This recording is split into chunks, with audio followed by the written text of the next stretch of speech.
Have you ever stopped to wonder why some people seem to see the world in a completely different way? Why certain minds can solve seemingly impossible problems, while others remain stuck in the same struggles? The answer may lie in something far stranger than you imagine. What if I told you that the greatest geniuses in history share behavioral traits so unusual that most people would consider them odd, shenji, unsettling? Today, you're going to discover the 7 strange traits that reveal a genius-level mind, traits the Stoic philosophers understood more than 2,000 years ago. And I can promise you this, the final revelation is so powerful that it will completely change how you see intelligence and human potential.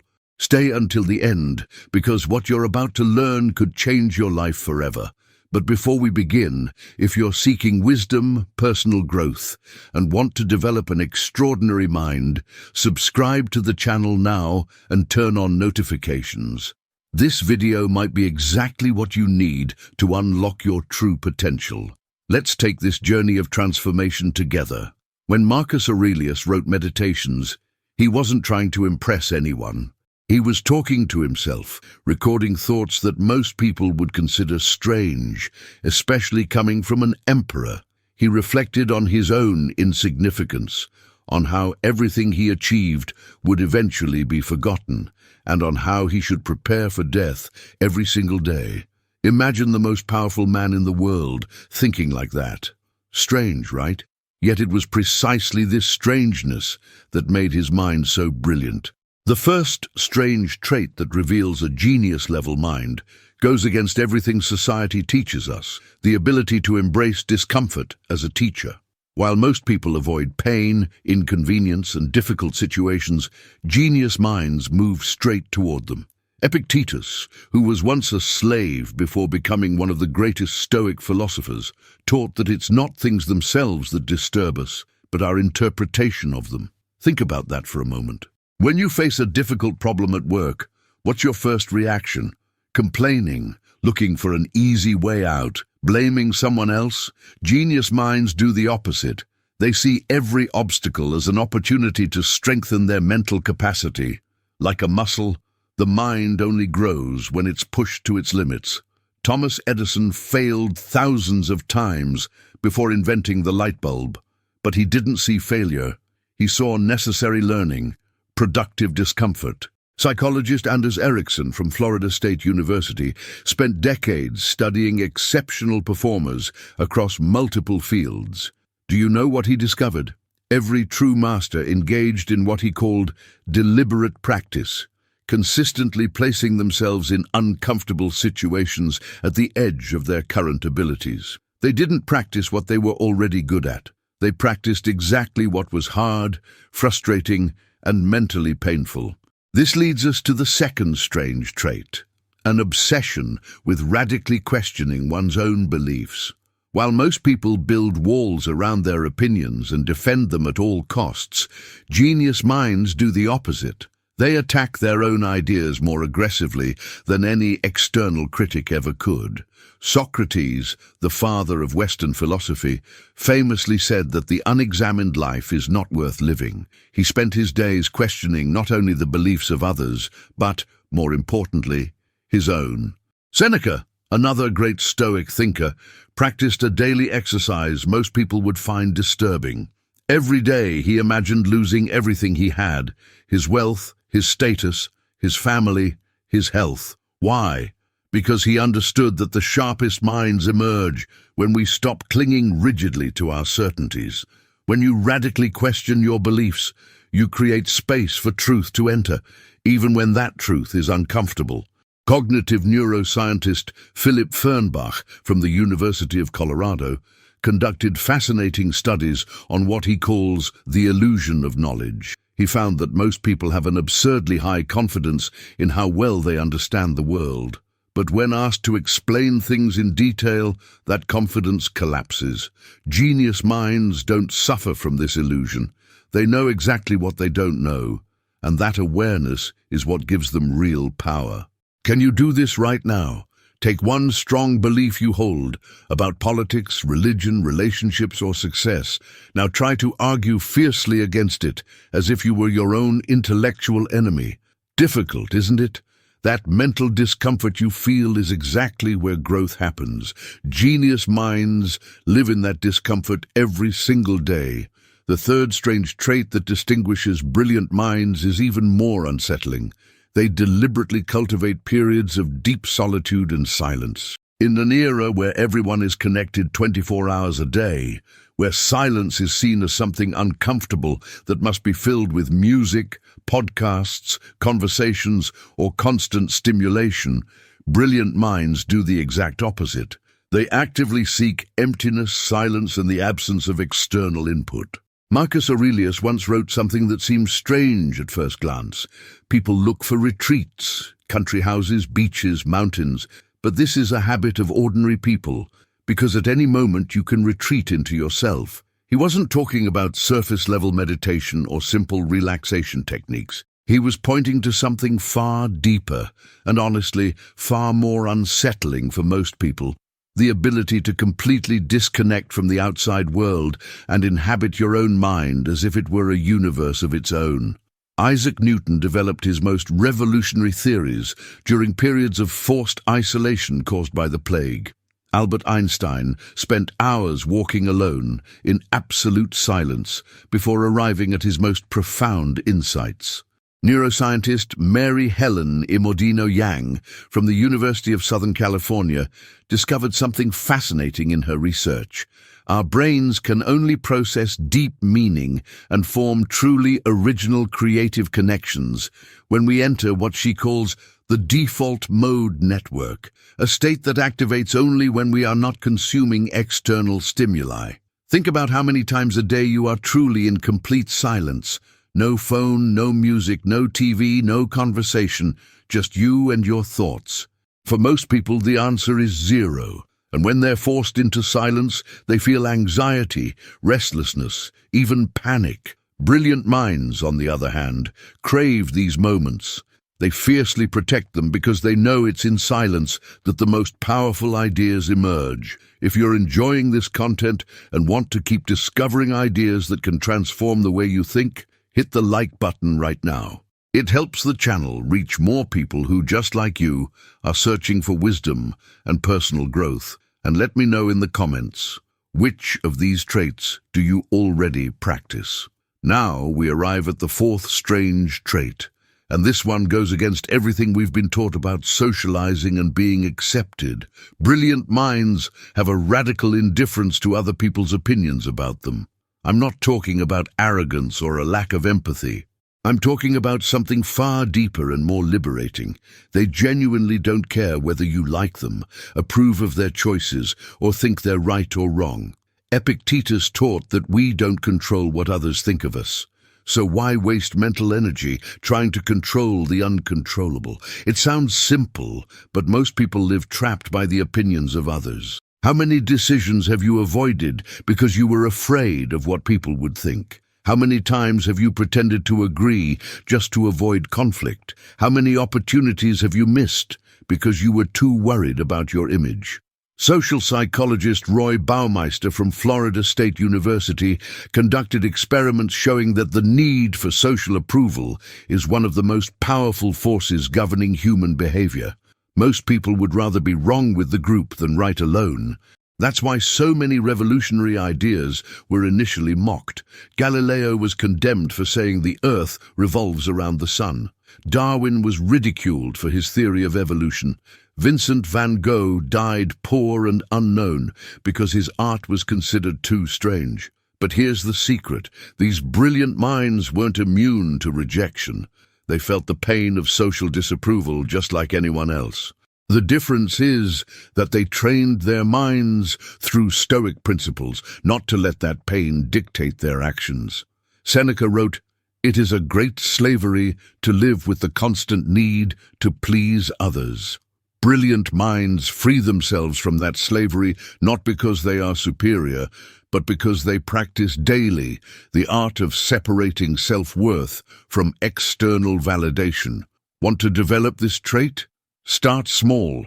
The next time you have an unpopular opinion in a conversation, express it honestly.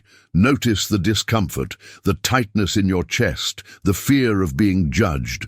Don't fight it, just observe it. Over time, you'll realize that surviving disapproval doesn't destroy you. It makes you remarkably stronger. Now we come to the fifth strange trait, and this one will deeply challenge your perception of productivity and success. Brilliant minds have an obsessive relationship with time, but not in the way you might expect. They are not obsessed with doing more things in less time. In fact, it's exactly the opposite. They are obsessed with protecting their time as the most precious and non-renewable resource there is. And that obsession leads them to say no to most of the opportunities that show up in their lives. Marcus Aurelius wrote something that should be engraved on the wall of every human being. It's not that we have little time, but that we waste much of it. Life is long enough to accomplish great things if we use it well. But here's the brutal truth. Most people don't use their time well. They say yes to everything, every social obligation, every unnecessary meeting, every request someone makes. And at the end of the day, they wonder why they never get around to what truly matters. Steve Jobs was famous for his ability to say no. When he returned to Apple in 1997, the company had dozens of different products. Do you know what he did? He cut 95% of them. He said, "I'm as proud of the things we didn't do as the things we did." Warren Buffett, one of the most successful investors in history, follows a similar philosophy. He says, "The difference between successful people and very successful people is that very successful people say no to almost everything." Behavioral economist Daniel Kahneman, winner of the Nobel Prize, discovered through his research that our brains have a limited capacity for deep attention, and every time we switch tasks, we lose precious mental energy. Brilliant minds understand this intuitively. They know they can't do everything, so they choose very carefully the few things that truly deserve their full attention. Seneca had a daily practice that most people would consider extreme. He conducted an audit of how he had used every hour of his day, not to feel guilty, but to become aware of where his life was leaking, where he was wasting his most precious resource. And then, relentlessly, he eliminated those leaks, empty conversations, meaningless social events, activities that didn't move him closer to the person he wanted to become. Do you have the courage to do this? Take yesterday and write down, hour by hour, how you spent your time. Now look honestly at that list and circle only the activities that truly mattered, those that moved you closer to your deepest goals or brought genuine joy. What percentage remains? For most people, it's frighteningly low. Brilliant minds work tirelessly to increase that percentage, even if it makes them seem antisocial, selfish, or strange in the eyes of others. The sixth strange trait may be the most counterintuitive of all. Brilliant minds deliberately cultivate a sharp awareness of their own mortality. While modern society does everything it can to hide, deny, and escape the idea of death, great minds do the opposite. They think about death regularly, not in a morbid or depressing way, but as a tool for living with greater intensity and purpose. The Stoics practice something called Memento Mori, which means remember that you will die. Marcus Aurelius began his days by reflecting on the fact that it could be his last day on earth. Seneca wrote entire letters about living each day as if it were your last. Does that sound depressing? In reality, it's the opposite. It's liberating in a way you can only understand once you experience it. Think about it. Why do you postpone that difficult but necessary conversation?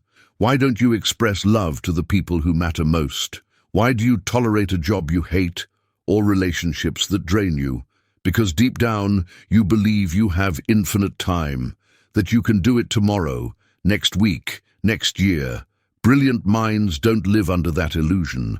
They know, at the deepest possible level, that time is running out.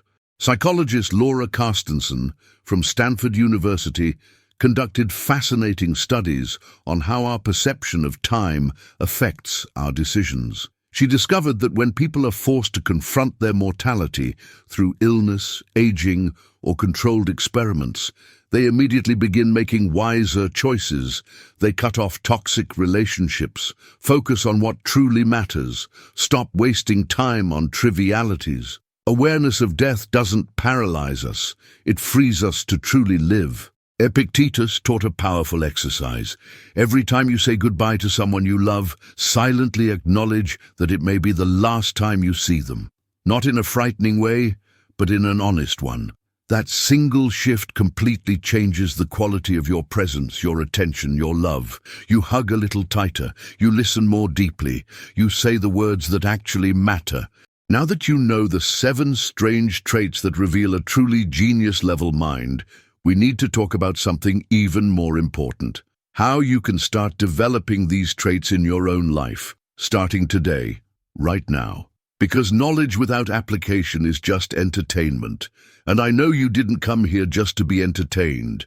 You came because you want to transform your mind, your life, your destiny. The truth is, these traits aren't mystical gifts that some people are born with and others aren't. They are skills, mental muscles that can be trained. But here's what no one tells you. This training is uncomfortable, sometimes even painful. It will require you to go against your natural instincts, against social pressure, against everything society taught you about how you're supposed to live. Let's start with the first trait, embracing discomfort. This week, deliberately choose to do something that scares you a little. I'm not talking about skydiving or doing anything dangerous. I'm talking about having that difficult conversation you've been avoiding, starting that project that feels overwhelming, admitting that you were wrong about something. Notice how your body reacts to discomfort. Sweaty palms, a racing heart, the urge to escape. And then, instead of running away, breathe and stay. That's the moment when growth happens. For the second trait, radically questioning your own beliefs, do this exercise every morning. Pick one strong belief you hold and spend 5 minutes trying to prove it wrong. Use all your intelligence and creativity to attack your own position. At first, it will feel impossible, even forced. But over time, you'll develop extraordinary mental flexibility. You'll stop clinging rigidly to your ideas and start seeing truth as something dynamic, something that evolves as new information appears. The third trait, cultivating solitude and silence, requires iron discipline in today's hyper-connected world. Start with just 15 minutes a day. Turn off your phone. No music, no reading, no doing. Just sit in silence with your thoughts. The first few days will be brutal. Your mind will scream for stimulation. You may feel anxiety, restlessness, even panic. Don't quit. After a week, something remarkable begins to happen. Ideas appear out of nowhere. Connections you've never seen before reveal themselves. Your creativity explodes. To develop the fourth trait, indifference to other people's opinions, start small. The next time someone disagrees with you or criticizes one of your choices, instead of immediately defending yourself or feeling attacked, pause, breathe, and ask yourself, does this person's opinion change who I am? Does it change what's true? Does it change what I need to do? Most of the time, the answer is no. Over time, you'll develop psychological armor. Not arrogance, but genuine self-confidence rooted in your own values, not in external validation. The fifth trait, obsessive protection of your time, demands something radical. For 1 full week, track every single hour of your day. Then categorize each activity as essential, important, or a waste. Be brutally honest. Now comes the hard part. Ruthlessly eliminate everything in the waste category. Cancel unnecessary commitments. Stop mindlessly scrolling endless social media feeds. Say no to invitations that add nothing to your life. Yes, some people will be offended. Let them be. Your time is more valuable than anyone else's fragile ego. For the sixth trait, awareness of mortality, practice Memento Mori daily. Every morning before starting your day, spend 1 minute imagining that this is your last day on Earth. How would you choose to live the next 24 hours? What conversations would you have? What words would you say? What time would you stop wasting? Do this not in a morbid way, but as a powerful reminder. Death is not your enemy. It is your wisest advisor, constantly reminding you of what truly matters. And finally, the seventh trait, turning obstacles into opportunities. When something goes wrong today, and something always does, do this immediately. Instead of asking, why did this happen to me? Ask, what is this happening for? What's the lesson here? What skill can I develop by navigating this? How can I use this to my advantage? As Marcus Aurelius said, what doesn't kill us makes us stronger, but only if we choose to extract the lesson, only if we choose to grow through the pain. Now I need to tell you something that very few people have the courage to admit. You can learn all 7 of these traits. You can fully understand Stoic philosophy. You can even start practicing some of these exercises. But there is one brutal truth that separates those who truly transform their minds from those who merely collect knowledge. Relentless consistency over time, even when no one is watching, even when there is no immediate reward, even when it feels like nothing is changing. The Stoics understood something fundamental about human nature. We overestimate what we can do in a single day and dramatically underestimate what we can accomplish in a year. Great minds are not created in moments of intense inspiration. They are forged through 1,000 consecutive days of deliberate practice, through 1,000 small choices to embrace discomfort when it would be easier to escape, through 1,000 moments of questioning your own beliefs when it would feel safer to cling to them. Seneca once wrote that it is not because things are difficult that we do not dare, it is because we do not dare that things are difficult. Sit with that inversion for a moment. The difficulty is not in the things themselves. It lives in our hesitation, our fear of starting, our lack of total commitment. Exceptional minds eliminate that hesitation. They commit fully, knowing the road will be long and hard, but also knowing there is no alternative if they want to reach their highest potential. Let me share something personal with you.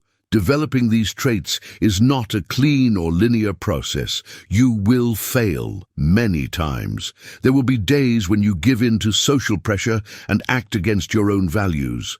Days when you waste precious hours on meaningless distractions. Days when a small obstacle knocks you down and you completely forget to turn it into an opportunity. And you know what? That's okay. Epictetus taught that we are not judged by never falling, but by getting back up every time we do. The crucial difference between an average mind and a great one is not that the great mind never fails. It's that it fails, recognizes the mistake without excessive self-judgment, extracts the lesson, and immediately begins again. It doesn't spend 3 days mourning one wasted day. It simply corrects course and keeps going. This mental resilience, the ability to self-correct quickly, may be more important than any other trait. Marcus Aurelius, the philosopher-emperor, woke up every morning knowing he would face ungrateful, arrogant, envious, and deceitful people, and he prepared for it mentally. He didn't expect the world to be fair or easy. He prepared for difficulty, and precisely because of that, when it arrived, he wasn't caught off guard. He had already won the battle in his mind before facing it in reality. You can do the same. Every morning, before starting your day, spend 5 minutes visualizing the challenges you might face. The difficult meeting, the uncomfortable conversation, the temptation to procrastinate, the urge to compulsively check your phone. See yourself navigating these moments with wisdom, applying the traits you're learning. This mental preparation is not wasted time. It is one of the most valuable investments you can make. And here's something that may sound paradoxical, but is absolutely true. The more you develop these uncommon traits, the more exceptional your mind becomes, the lonelier your journey may feel. Because you'll start thinking differently, valuing different things, and making choices most people don't understand. Your friends may think you're strange. Your family may question your priorities. Society may label you antisocial or eccentric. But here's what the Stoics discovered over 2,000 years ago, and what remains true today. Mass approval and personal excellence rarely walk hand in hand. If you want an extraordinary mind, you must be willing to pay the price of temporary misunderstanding. Socrates was sentenced to death for making people think. Jesus was crucified for challenging the status quo. Galileo was imprisoned for telling the truth. If these brilliant minds had chosen social approval over truth, the world would be infinitely poorer. So let me ask you one final question, the most important of all. Are you willing to look strange in order to become great? Are you willing to embrace discomfort while others choose mediocre comfort? Are you willing to question your beliefs while others cling blindly to theirs? Are you willing to cultivate silence while others drown in constant noise? Are you willing to ignore outside opinions while others beg for approval? Are you willing to protect your time fiercely while others waste it carelessly? Are you willing to confront your mortality while others desperately deny it? And are you willing to turn every obstacle into an opportunity while others see themselves as victims? If your answer is yes, then you've already taken the first step. Because the simple fact that you're still here, that you've absorbed these ideas and are seriously considering applying them, already places you in a rare category.